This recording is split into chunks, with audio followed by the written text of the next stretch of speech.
Welcome back aspirants on MacTech 40, and today we will see the question 1B. Okay, yesterday we have solved question 1A, and today we will solve question 1B of ESE 2020 mains. Okay, so there are two questions, sub questions. The first question is Carnot efficiency and second law efficiency of the heat engine, that is 70% and 90% respectively. Okay, determine the first law efficiency. So we know that the second law efficiency equation, the second law efficiency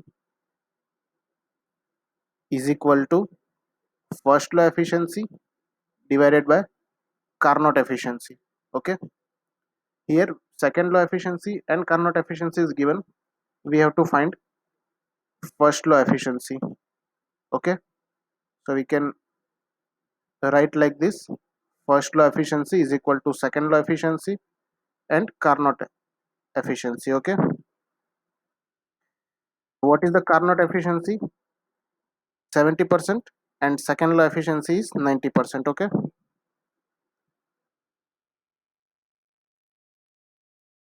Carnot efficiency is 70%. Sorry, second law efficiency is 90%, so I can write 0.9, and Carnot efficiency is 70%, 0.7. So first law efficiency is 0.63, or you can say that in terms of percentage it is 63%. Okay, got it? Now this is the A second, sorry, question 1B, first question we have solved. The second is a heat engine operates between two reservoirs at 800 degrees Celsius and 20 degrees Celsius. Okay, let me write here. Okay, yes, a heat engine operates between two reservoirs at 800 degrees Celsius, 800 degrees Celsius and 20 degrees Celsius. Okay, so we have to draw a block diagram. The block diagram will give you more or less idea how to follow this. Okay, how to solve this example. So this is the T1 temperature, or you can say that heat source temperature from where heat is extracted, Q1 amount of heat is extracted, and there is heat engine, and it is rejecting heat Q2 amount of heat, okay, into heat sink, okay, T2. So from heat source at T1 temperature, the heat is extracted in the engine and it will produce some work W. Let's say WE, it is the engine work, and Q2 amount of heat is rejected. So 800 degrees Celsius is a heat source temperature, so we can write 1073 Kelvin, and 20 degrees Celsius is a heat sink temperature. Okay, so sorry, yes, heat sink temperature is 20 degrees Celsius, 293 Kelvin. Now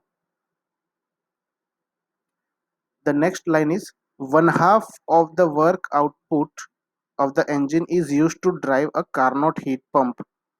That means a Carnot heat pump. Okay, the term written is Carnot heat pump. That means there is no irreversibility associated with it.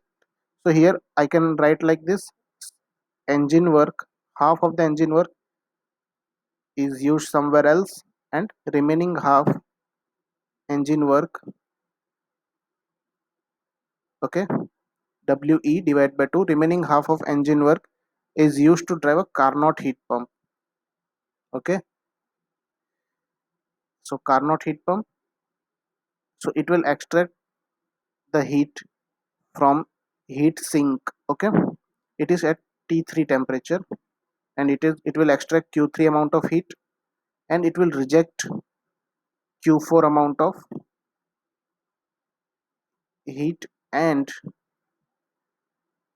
at T4 heat sink temperature. Okay, so now what are the temperature limits? Let us see. And the Carnot heat pump removes the heat from cold space 2 degrees Celsius, 2 degree and transfer to the house maintained at 22 degrees Celsius. Okay, so what here it is, the T3 temperature is 2 degree. So here 275 Kelvin and it is 295 Kelvin. Okay, because we have to maintain at house at 22. Now the heat lose, that is Q3. This much amount of heat is lost by the room. So to prevent this, we have to uh, Q3 amount of heat is extracted. How much it is lost? So this much amount of heat is lost by the room, 62,000 kilojoule per hour. Okay, now 62,000.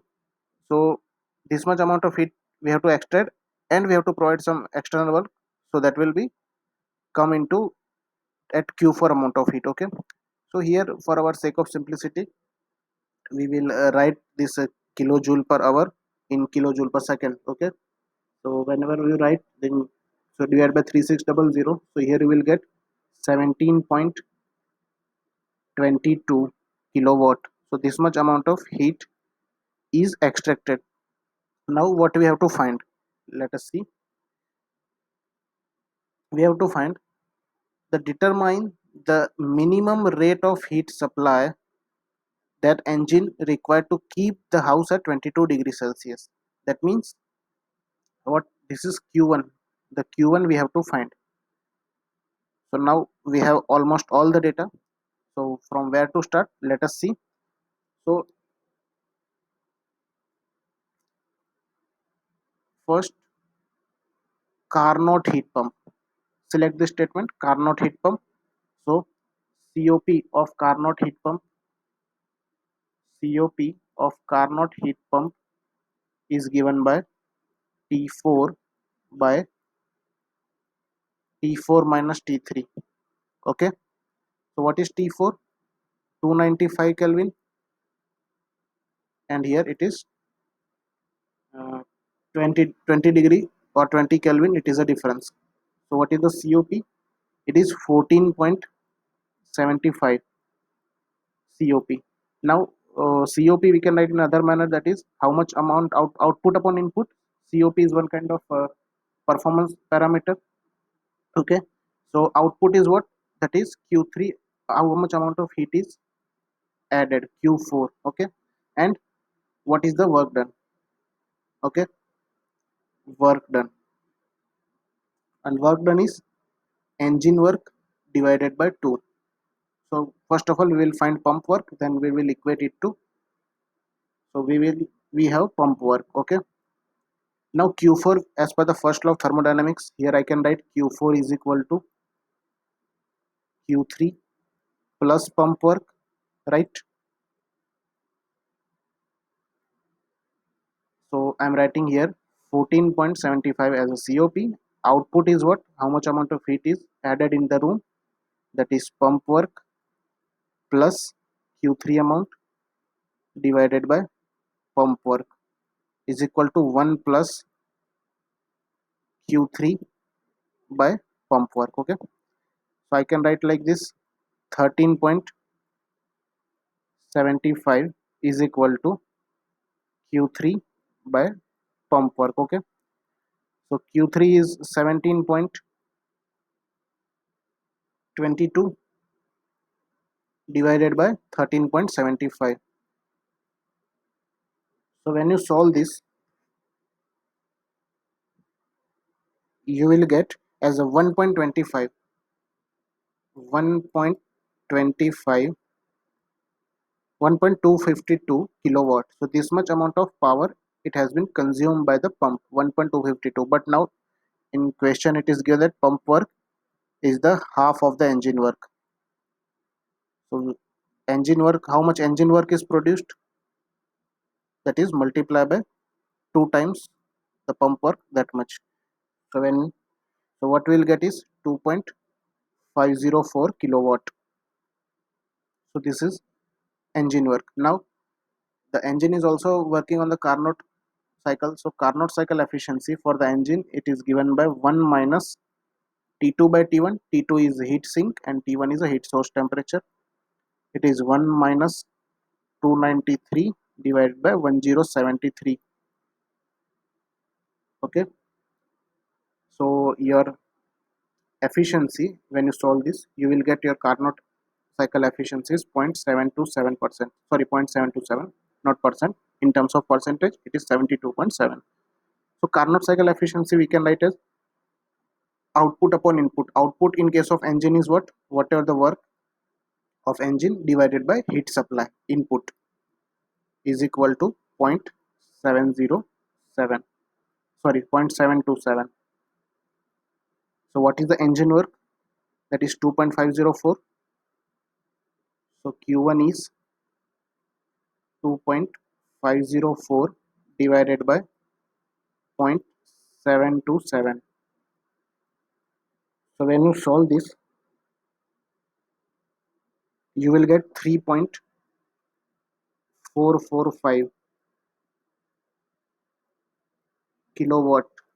So this much amount of heat that must be continuously given to the heat engine to maintain this room at 22 degrees Celsius. Okay, but in question it is given the data in the amount of heat extracted from the room to prevent the leakage losses. It is given in kilojoule per hour. So the our final answer in of Q1 must be in kilojoule per hour. So just multiply this answer with 3600. So you will get 1 to 12,403.05 kilojoule per hour. So this much amount of heat that should be added to maintain this system. Okay, hope you guys clear this. So this is end of today's video, and tomorrow we will see the 1C question. Okay, and this is for today. Keep studying, keep focused.